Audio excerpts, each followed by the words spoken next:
Good day everyone! I am Hershigil Jiremoho and I am one of the proponents of the project and I am here to start the engine of Project SUKLI, the vehicle of learning. Sasakyang umaarangkada katumbas ay libre, tungong eskwela. Education has been tough since COVID-19 has spread all around the world. Face-to-face classes have been cancelled and education is starting to crumble. With the guidance of the Secretary in the help of the Basic Education Learning Continuity Plan or BELCP, the Department of Education has come up with a plan of continuing education through modular distance learning or MDL in times of a crisis like this pandemic. This kind of learning helps students continue their education even if they not go to school through modules containing topics, discussions, and activities to be read and answered. It focuses on the things that the students need to learn the most in response to the most essential learning competencies or MELCS provided by DepEd. Through this, the core subject of the students are prioritized to enhance their knowledge even if they are staying at home, facing the truth about this crisis. Students have to go through home-based education and answer the self-learning modules or SLM. The self-learning modules requires students to study by themselves in order to learn even at home. Patrol cars will be roaming around the area to reach people with the agenda of going to school and having a ride for free. Because of the rising unemployment rate, families and the community are having a hard time getting an occupation. We have come up with an idea of how to help, specifically the students studying at the Tucan Integrated High School. Students, teachers, school personnel, even the parents that will go get the modules for the students can have a free ride using the patrols of each barangay. There will be a person in each barangay that will go drive the patrol cars in order for students to have transport going to school for free.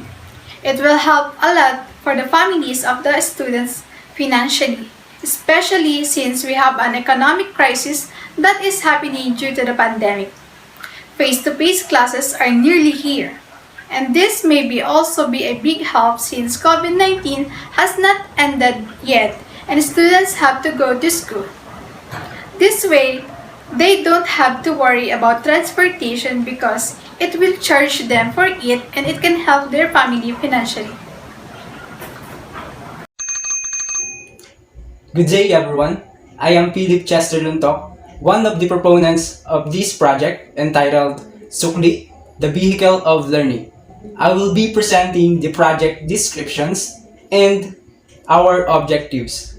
So let's start with the project description. The SUKLI means sasakyang umaarangkada, katumbas ay libre, tungong eskwela.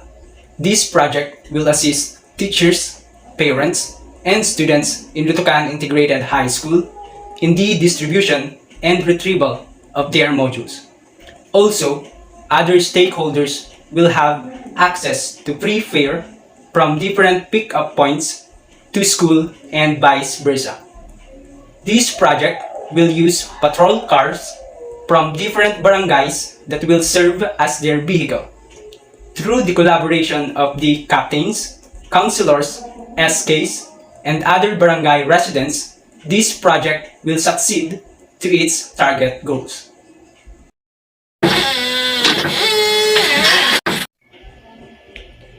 So now, let's proceed to objectives of the project. So first is to help and encourage students to continue their learning in the current situation. Second, to acquire or distribute their modules with the help of SUKLI Patrol. Third is to determine the experience of these students before and during the implementation of the proposed project. And last is to sustain the project through strengthening the school and community partnership. Hi, good day. This is Christian Arguelles of BESED 3 Mathematics, one of the proponents of Project SUKLI, the Vehicle of Learning. Sasakyang umaarangkada, katumbas ay libre, tungong eskwela. Now let's talk about the development of the project learning resource. On top of me, you'll see two posters. These are posters designed by us, the proponents of the project.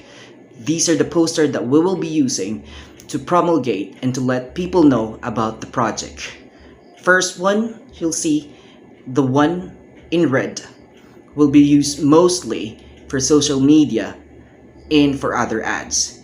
And the other, the one with red and blue, this is the poster that we will use mostly for the vehicles that we will be using, that are mostly barangay patrols. And I'm gonna tell you more about that. Now, since most of people, if not all, are using Facebook, we decided to create a Facebook page for the project. And you can see that on top of me as well. Us, the proponents of the project, will be managing the page. This Facebook page will be used as a means of communication, a faster way to communicate with future or possible beneficiaries of the project, or even with possible donors of the project's fleet. For this project, we plan to have a 4-month pilot implementation. During these 4 months, we are expecting that we will have a good coordination with the barangay, its officials, and other personnel. A good and continuous coordination with the school will also be important for us. During this time, we will also be doing a weekly survey. Through this survey, we can get feedbacks, and these feedbacks are important. We will use this to maintain or even improve the project.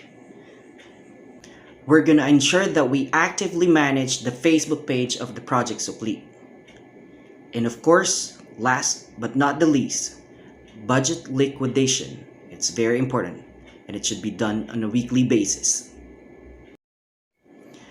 Now on top of me, you can see two tables, right?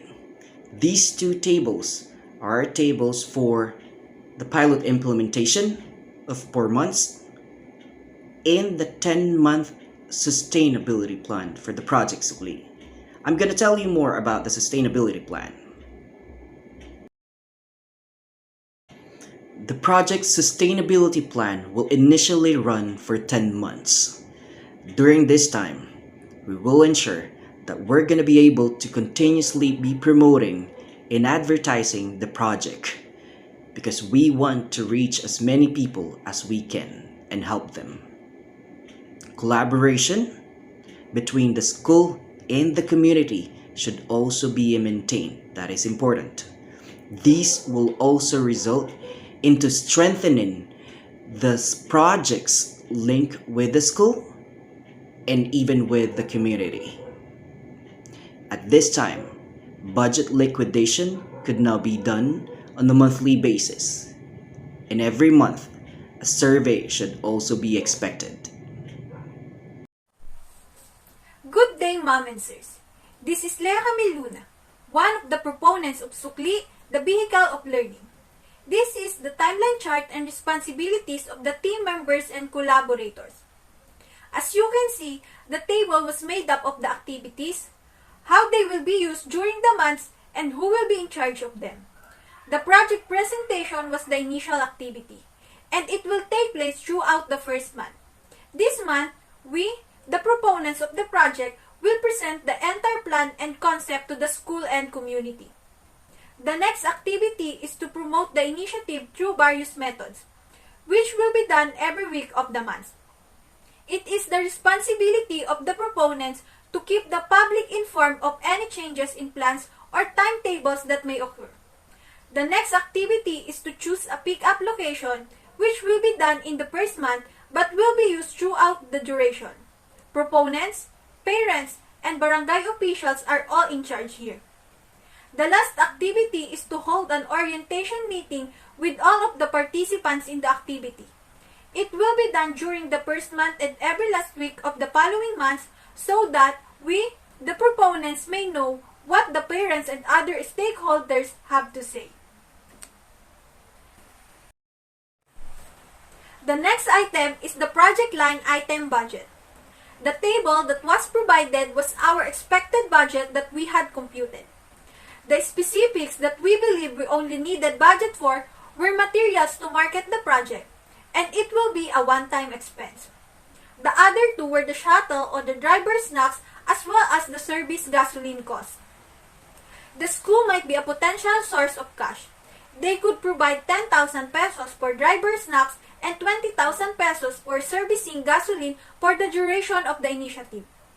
The second source was partners such as city officials and municipal officials who might provide 3,000 pesos for supplies, 45,000 pesos for driver's snacks, and 90,000 pesos for service petroleum. Other folks who wants to help can donate 45,000 pesos for driver's snacks and 90,000 for the service gasoline. The total expected budget for the project, whole employment or 10 months, was 303,000.